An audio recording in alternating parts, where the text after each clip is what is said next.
নমস্কাৰ মই 26 তাৰিখে 26 এপ্ৰিল 2025 চনৰ 26 তাৰিখৰ দিনা এটা ভুল বাক্য ক'লো তাৰ বাবে ক্ষমা খুজিবৰ কাৰণে মই এই ভিডিঅটো বনাইছো 26 এপ্ৰিলৰ দিনৰ ভাগত আজি মই লখিমপুৰ জিলাৰ বিভিন্ন অঞ্চলত যেতিয়া নিৰ্বাচনৰ পঞ্চায়ত নিৰ্বাচনৰ কেম্পেইন কৰি ঘূৰি ফুৰিছিল তেতিয়া মই এটা বাক্য ক'লো যিটো বাক্যই এতিয়া মোক বৰ অস্বস্তিত পেলাইছে সেইকাৰণে সেই বাক্যটো উঠাই ল'বৰ কাৰণে আৰু মোৰ ভুলটো স্বীকাৰ কৰিবৰ কাৰণে মই এই ভিডিঅটো বনালো এতিয়া ৰাতি 1:20 হৈছে 1:20 কৈছে 26 তাৰিখ ৰাতি বুলিও ক'ব পাৰে বা 27 তাৰিখ পুৱা বুলি আপুনি ক'ব পাৰে মই এইমাত্ৰ নিৰ্বাচনৰ কামকাজ সামৰি লখিমপুৰত প্ৰচাৰ কাৰ্য সামৰি থকা ঠাই আহি পাইছো এই মুহূৰ্তত মই ক'ব কৈছো যে আজি দিনৰ ভাগত মই কৈছিলো যে বিজেপিক ভোট দিয়া মুছলমানসকল কাফেৰ যিসকল মুছলমানে বিজেপিক ভোট দিয়ে সেইসকল নৰকত যাব মই এনেকুৱা ধৰণৰ বাক্য এটা কৈছিলো এই বাক্যটো মোৰ ভুল আছিল এতিয়া মোৰ সকলো বন্ধু মহল আৰু মোৰ দলীয় সতীৰ্থসকলে মোক এনে এটা বাক্য কোৱাৰ কাৰণে সমালোচনা কৈছে যে মোৰ নিচিনা এজন যুক্তিবাদী আৰু প্ৰগতিশীল মানুহে এনেকুৱা এটা তৰল এনেকুৱা এটা ধৰ্মীয় সেন্টিমেন্ট থকা এনেকুৱা ধৰণৰ বক্তব্য কেতিয়াও প্ৰকাশ কৰা উচিত নাছিল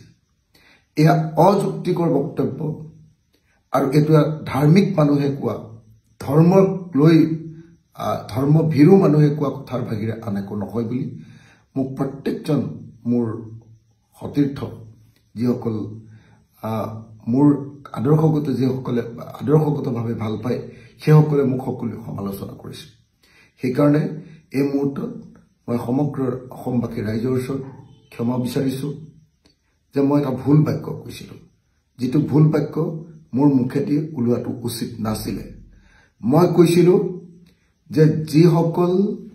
মুছলমান লোকে বিজেপিক ভোট দিয়ে সেইসকল কাফেৰ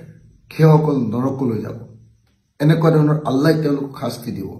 এনেকুৱা ধৰণৰ বক্তব্য এটা প্ৰকাশ কৰিছিলো মই একজেক্ট বাক্যটো ক'ব নোৱাৰিব পাৰো কিন্তু এনেকুৱা ধৰণৰ বাক্য এটা প্ৰকাশ কৰিছিলো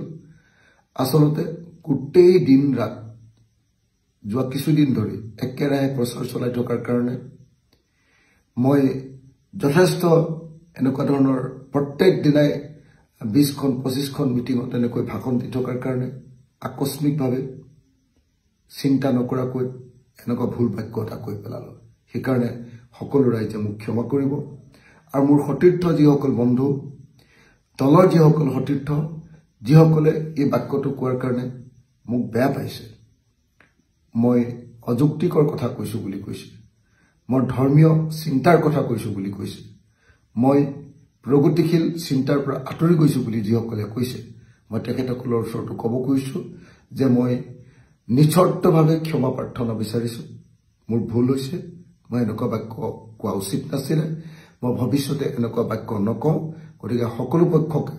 সকলো ধৰণৰ সকলো ৰাইজকে মোৰ এনেকুৱা ভুল বাক্যৰ কাৰণে ক্ষমা বিচাৰিছো